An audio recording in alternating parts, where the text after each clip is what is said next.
Shalom. Call halal Yahweh by Shalom Shai by Hashem Kodash.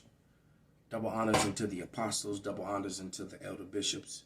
Salutations to all my fellow laborers doing this work in truth and sincerity, risking their lives and their freedom to do so, now more so than ever.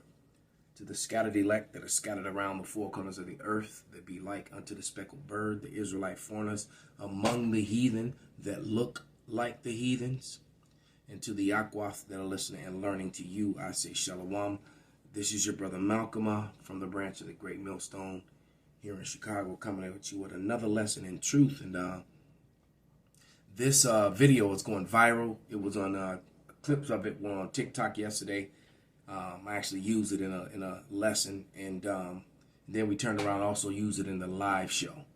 Right, this is the Hal Turner radio show, and basically, he's giving you a different perspective or the truth about the war in Ukraine and what's really going on over there, and how America has, and the MSM, mainstream media, has completely fabricated, what's really going on, who's the cause of it. When it all comes down to the Lord is the cause of it, because he's putting the hooks, which I'm about to read, back in into the, to Gog and Magog, man. All right. He's going to,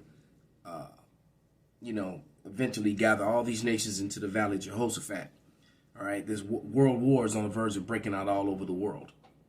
All right, you got in the Far East, you got the thing going on between Taiwan and China, which could bring the whole world into that.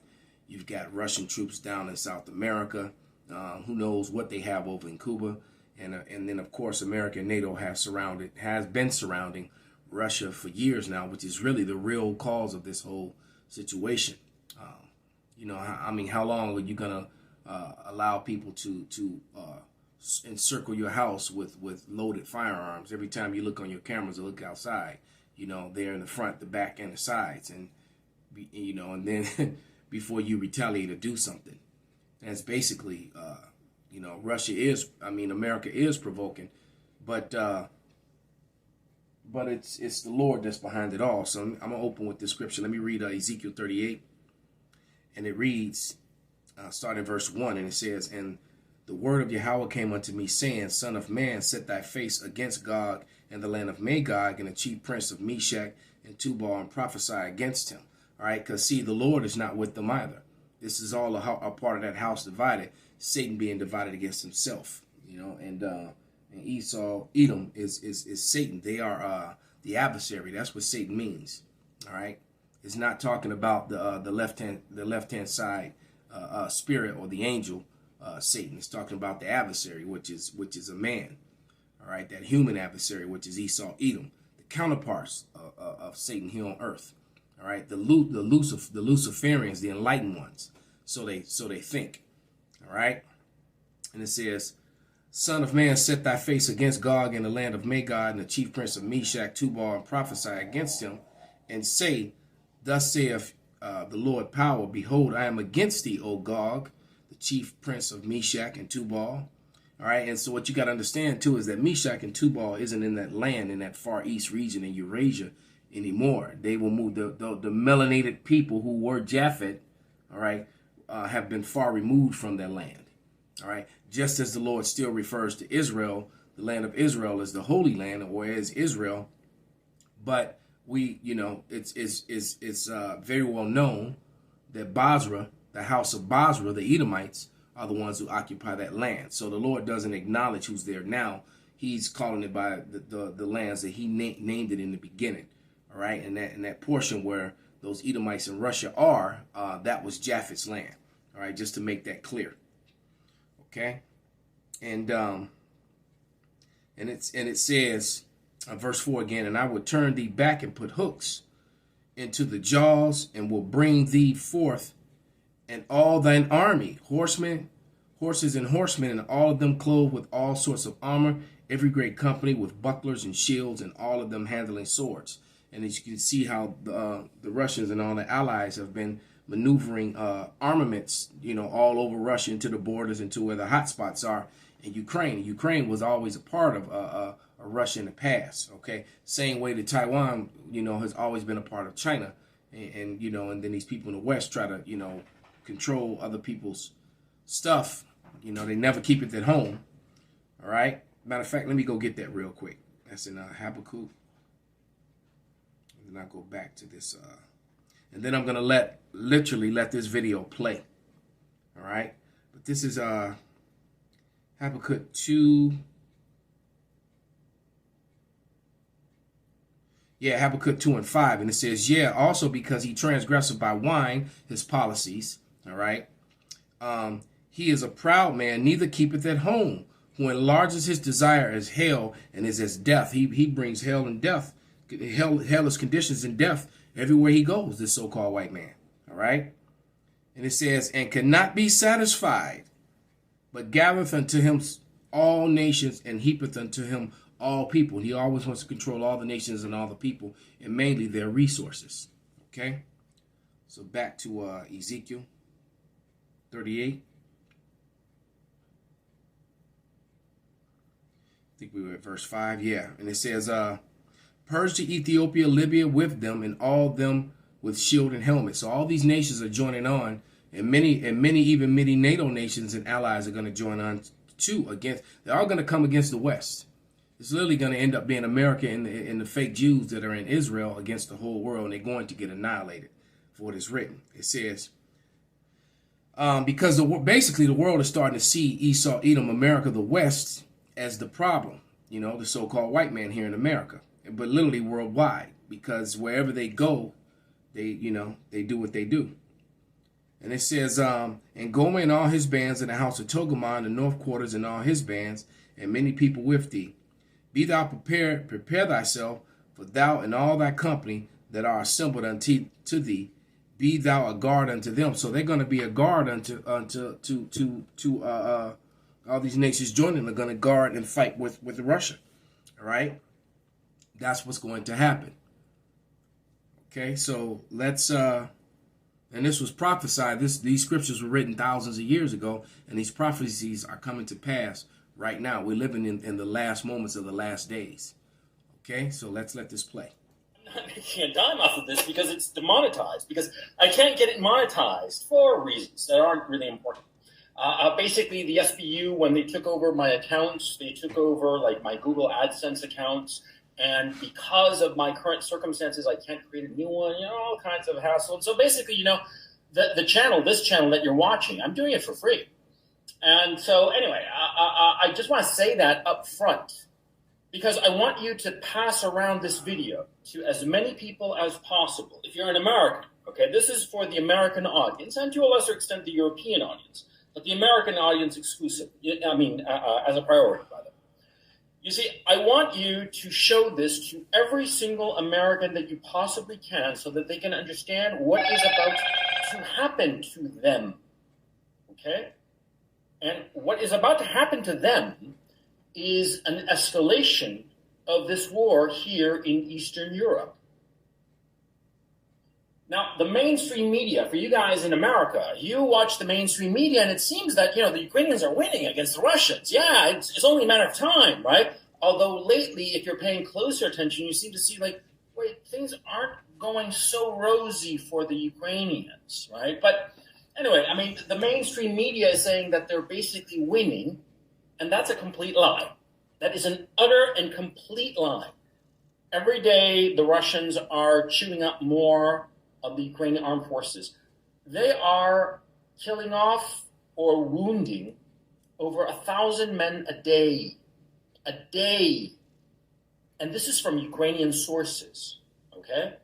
1,000 Ukrainian soldiers are either killed or captured or wounded in a way that makes them not combat effective anymore. That's 30,000 men a month. It is credibly estimated at this time that there are possibly as many as 70,000 dead Ukrainians, 70. And the low end of... And you know what? I have to interject. That also makes sense why they keep sending billions of dollars over there in aid, because they're trying to build them up and keep paying soldiers and things of that nature to come in. If they were winning, they wouldn't need to send them all that aid. All right? And so, you know, that's why they keep saying help Ukraine. And of course, the Biden administration is also trying to protect the business interests that he has over there personally, you know, the whole laptop business with all those different labs and whatever things that he and his son had going on over there. All right. And of course, the Russians were in the way of that. These estimates is 45,000 killed. The total Ukrainian armed forces before this combat began on the 24th of February was 230,000. If you take the low end of the estimates, over 20% of the forces have been killed. And that's the low end of the estimates. Killed. Forget about captured and wounded. The war is going catastrophically for Ukraine. The Russians are relentlessly winning. And they are going to take over huge swaths of territory of this country. Because I'm in Ukraine right now. I'm in the city of Kharkov. I hear, rather, the shelling every day. And the shelling gets closer every day. The mainstream media is lying to you. The Russians are winning, definitively. And because they are winning so definitively, and they have no intention of stopping, I mean, why would they? They're winning. Well, the Biden administration finds itself that they have put all of their chips on Ukraine, and Ukraine is definitively losing. It's quite frankly a miracle that the Ukrainian armed forces is still standing after the annihilation it has received. It is inconceivably horrible what has happened to these young men. And every single one of them is a brave man with a family, and they've died pretty much for nothing except the desires of the Biden administration. And now the Biden administration finds itself with a catastrophic loss, and so they are going to escalate. And the way it seems that they are going to escalate is by creating a situation, an incident in Lithuania. Lithuania, one of the Baltic republics, one of the members of NATO, well, the Baltic Republic of Lithuania has cut off access of Russian railway to Kaliningrad. Now, for those of you who don't know, basically, here's Russia, here is Lithuania, and over here is a little piece called Kaliningrad that's on the Baltic Sea. Now, this was captured in the Second World War, but it's detached from the mainland of Russia. Lithuania is between them. And Lithuania has had an agreement, a long-standing agreement of over 30 years, that they would never impede any train between Russia and Kaliningrad. That they would basically consider that train like a corridor that could go back and forth between Kaliningrad and Russia. And now they've cut it. And now they are making moves in terms of moving troops. Now, Lithuania has a microscopic army, but the Polish army is also on the move. The Polish army has been making moves on the Belarusian border. All of this leads me to conclude, realistically, that at this time, there is the intention by NATO to provoke the Russians into defending Kaliningrad. Now, Kaliningrad, it's one of those areas that's armed to the teeth, okay? The Russians have all kinds of weapons there. The actual territory of Kaliningrad, right, they're not really worried about it. That's not the issue. The issue is Russian territory is going to be attacked by the Lithuanians and the Poles. And what are the Russians supposed to do? Just sit there and take it? Of course not. They're going to hit back, and they're going to hit hard. They're going to hit harder, much harder than they've hit Ukraine. Why? Because the Russians consider the Ukrainians a brother people. Lithuanians, they're just foreigners. They don't care about the Lithuanians. And the Poles, same thing. I mean, the Russians and the Poles have hated each other for going on 400 years, okay? And so now it seems clear. That's that Satan against Satan, right? Mark 3:25. Matter of fact, let me grab that since I spoke on it. This is Mark 3:25. Right, and it says, and if a house be divided against itself, all right, and a house meaning a race of people, He said a house being divided against itself, that house cannot stand. All right, and if Satan rise up against himself and be divided, he cannot stand but have an end. And that's what happened to the house of Israel. When the house of Israel divided, then you had Jerusalem and Israel. Well, we fell as a people. Same thing is happening to the so-called white man right before your face. This is prophecy. That Lithuania and Poland are setting up the conditions to provoke Russia into attacking one or the other or both. And this will draw in all the other NATO states, including the United States. Yep. Now, it doesn't take a genius to realize that the brains behind this idiotic idea are American brains, the Biden administration. There are crazies in the State Department and in the U.S. Senate and in the Biden administration itself. They all want war with Russia. And they're sick and tired of pussyfooting around using the proxy of Ukraine to fight against the Russians. And so they want to have American troops fighting directly against Russians. This will be a catastrophe, and I will explain to you why. Because you see, the Ukrainian armed forces were NATO trained. NATO trained approximately 10 to 12,000 Ukrainian troops every year for the past 8 years. That is, approximately 80 to 100,000 Ukrainian soldiers were trained to NATO standards. NATO standards in terms of tactics, maneuvers, communication, control, everything. The Ukrainian armed force was the largest, best equipped, and best trained NATO army that has ever been fielded. Man for man, it was better than the American armed forces, and that's the truth. They were certainly better motivated because, after all, the Ukrainian soldiers, well, they're defending their own land from the Russian invaders. So they're better trained, better equipped, and more motivated. And they have been annihilated. Wow. What do you think will happen to Lithuanian troops, Polish troops, or American troops that go up against the Russians? They're going to be annihilated too, especially because the Russian troops at this time, what they have been doing is that they have been rotating all of their troops constantly. They've only put in, at any one given time, about 190,000 troops. At this time, it's estimated that they only have 130,000 troops. But their entire army of over 1 million men has been rotated through Ukraine. They all have combat experience, hardcore combat experience. They're going to annihilate the Americans. And this is where the danger comes in. I don't care how much you love the American flag. I don't care how much you say that America #1 and best equipped army and all that bullshit. The fact is they're going to be annihilated by the Russians like that. And after, the Biden administration, out of panic and out of a cavalier attitude that it's no big deal, they are going to use nuclear weapons. They are going to do that. The United States has never taken off the first strike option from its menu of options insofar as a military conflict is concerned.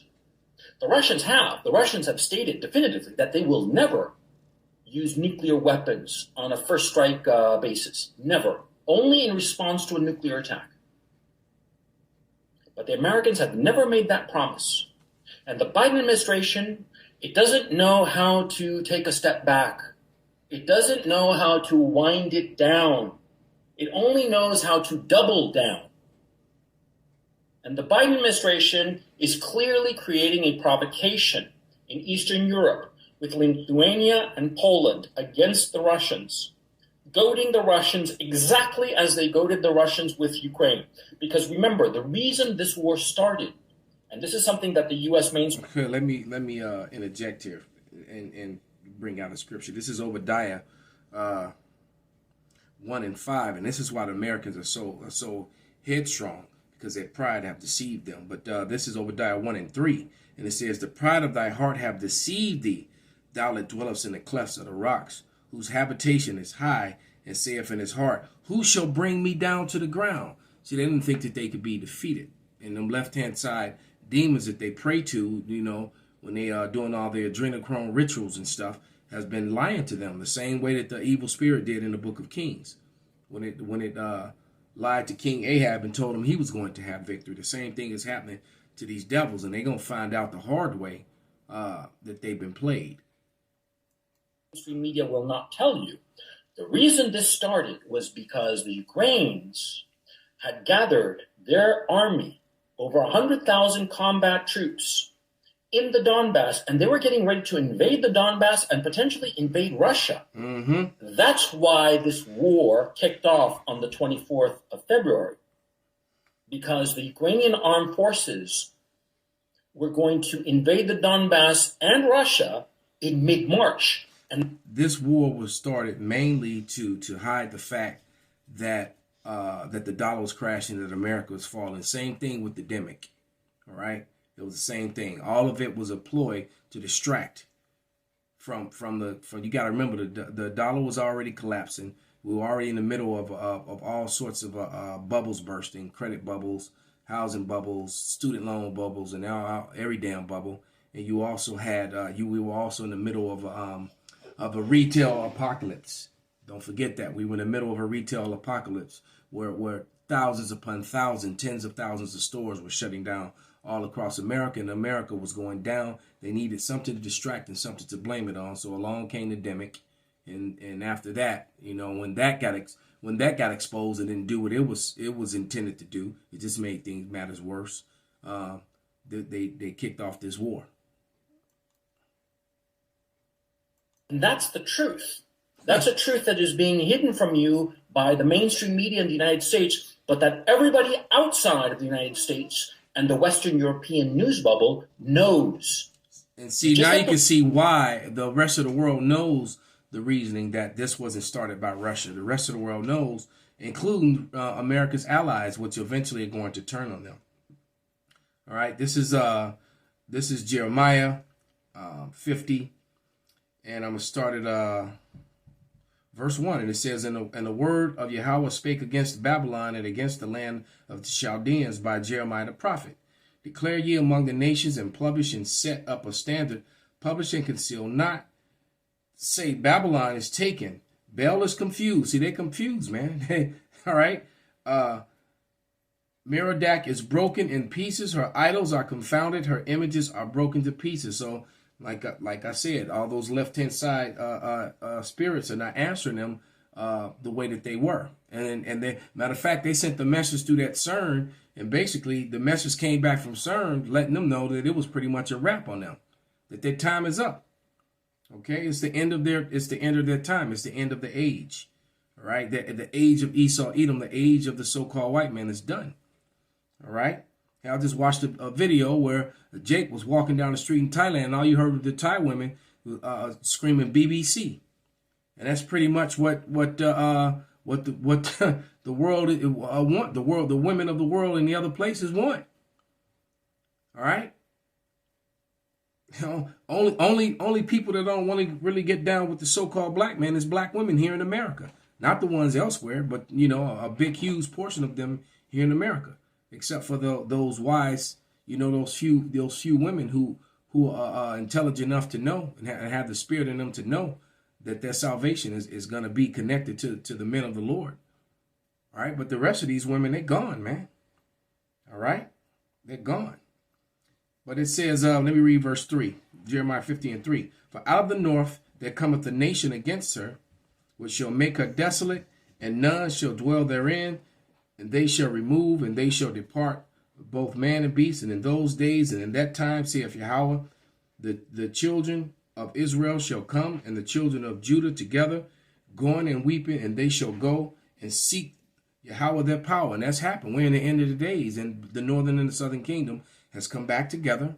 The elect of them anyway, because all the tribes, you know, aren't together for that. Well, you know what? Some of the tribes are coming together on the carnal side too. But spiritually, Ezekiel 37 has pretty much come to pass. And so the end days and the end times are playing out. All right. For Esau is the end of the world, and Jacob is the beginning of it that followeth. It's Jacob's time.